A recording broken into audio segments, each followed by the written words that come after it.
jumlah siswa di lulusan siswa itu sekitar Forum Komunikasi Kepala Sekolah SMK Swasta Kabupaten Pangandaran menilai kebijakan Dinas Provinsi Jawa Barat yang menambah kuota rombongan belajar di sekolah negeri dari 36 menjadi 50 siswa sangat merugikan dan mengancam keberlangsungan sekolah swasta khususnya di tingkat SMA sederajat.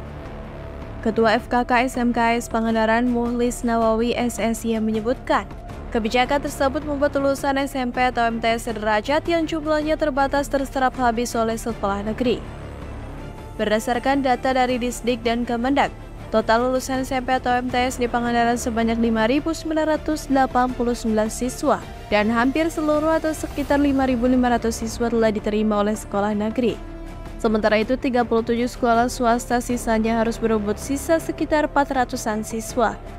Sebagai gambaran, di Kabupaten Pangandaran terdapat 13 sekolah negeri jenjang SMA sederajat, terdiri dari 6 SMKN, 5 SMAN, dan 2 MAN. Rata-rata daya tampung per sekolah mencapai 500 siswa, sehingga total daya serapnya mendekati jumlah lulusan SMP atau MTS. Di sisi lain, sekolah swasta SMA sederajat mencapai 37 lembaga, ditambah 15 PKBM. Ketimpangan ini dinilai sangat mencolok, apalagi dalam pelaksanaan SPMB tahun 2025. Sekolah swasta bahkan tidak dimasukkan ke dalam 2 pilihan utama dalam sistem pendaftaran daring. Muhlis juga menyoroti proses penambahan kuota rombel di sekolah negeri yang dinilainya tidak melalui prosedur yang semestinya. Seharusnya menurutnya, usulan kuota tambahan diverifikasi lebih dulu oleh pengawas atau KCD, namun hal itu tidak dilakukan. Berdasarkan hitungan FKK SMKS Pangandaran, lulusan SLTP sebanyak sekitar 6.000 siswa dibagi ke 8 SMA negeri, maka sisanya sekitar 1.500 siswa harus dibagi ke 37 sekolah swasta, terdiri dari 24 SMK, 3 SMA, dan 10 MA. Muhlis menegaskan pihaknya mendukung program Pemprov Jabar dalam mengatasi anak putus sekolah. Namun ia menyayangkan program tersebut seolah hanya ditujukan untuk sekolah negeri dan tidak melibatkan swasta. Ia juga mengungkapkan 2 sekolah swasta di Pangandaran sudah tutup karena tidak memiliki siswa, yakni SMK Tunas Harapan Bangsa Cigugur dan Tunas Prilian Karangbenda. Muhlis menyebut pihaknya sudah berkali-kali berkoordinasi dengan KCD, namun tak mendapat jawaban yang jelas. Karena itu isu ini akan dibawa ke Forum Kepala Sekolah Swasta se-Jawa Barat dalam pertemuan mendatang bersama Kabid SMK. Di akhir pernyataannya, Muhlis mengingatkan bahwa sejarah pendidikan nasional banyak dimulai dari sekolah swasta. Kami menilai ada upaya sistematis yang dilakukan oleh pihak-pihak tertentu untuk sepertinya akan mematikan sekolah swasta di Jawa Barat. Hal ini teridentifikasi dengan adanya aturan-aturan yang memang sepertinya tidak relevan dengan keberadaan sekolah swasta itu.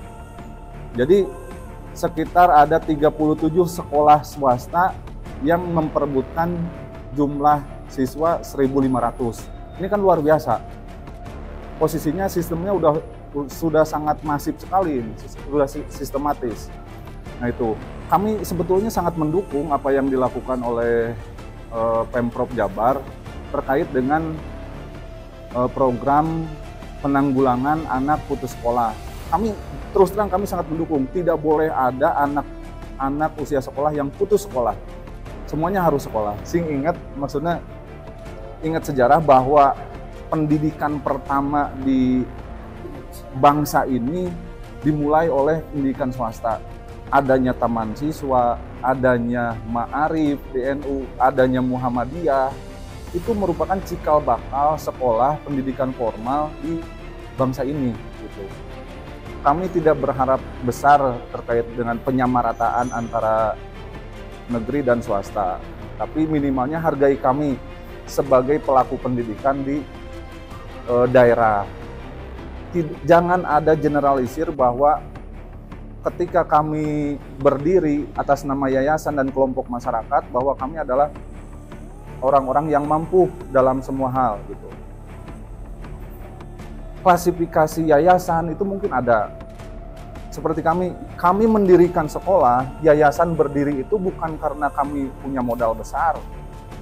Ini hanya sebatas kami memenuhi permintaan masyarakat di lapangan yang memang membutuhkan pendidikan yang layak, pendidikan formal untuk generasi-generasi gitu. Jangan sampai ada bahasa bahwa swasta bongan saha ngadirikan sekolah. Bukan, jangan seperti itu, karena kami mendirikan sekolah itu, yayasan itu karena memang permintaan atau keinginan dari kelompok-kelompok masyarakat di wilayah kami gitu. Khususnya sekolah-sekolah yang ada di pesantren misalkan, karena memang kebutuhan gitu.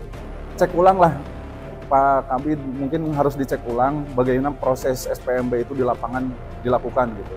Kalau misalkan sekarang aturan yang diberlakukan itu seperti itu, kami memahami betul aturan itu sudah benar.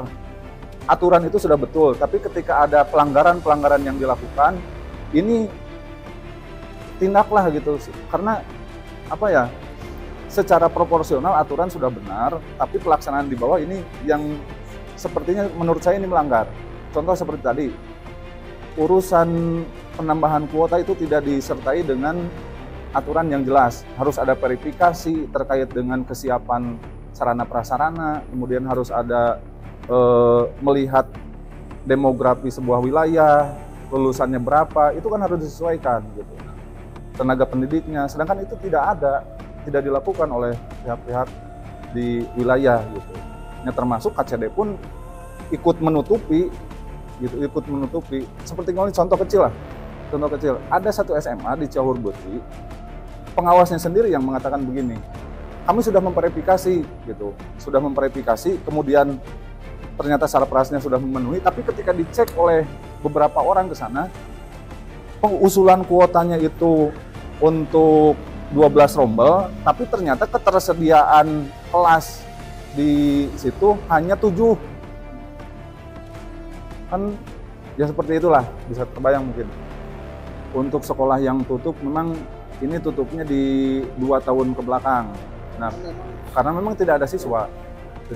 Itu sekolah SMK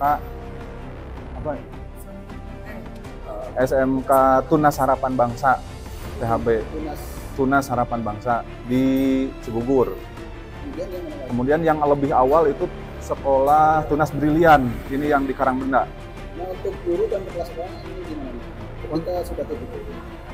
Untuk gurunya ya ada yang ikut ngajar di sekolah lain, ada yang mungkin alih profesi jadi apa gitu, saya kurang tahu itu. Sementara kami melakukan koordinasi sesuai dengan jalur koordinasi yang normatif ke KCD, tapi dari kemarin KCD tidak ada jawaban pasti karena memang KCD di sini hanya sebatas kepanjang tanganan dari pemerintah atau distrik Provinsi Jawa Barat, yang pada akhirnya kami hanya bisa bersuara, kemudian akan membawa isu ini ke forum kepala sekolah di Jawa Barat. Sepertinya besok ada pertemuan dengan Pak Kabid SMK, mudah-mudahan ada solusi. Madlani, Harapan Rakyat, Pangandaran.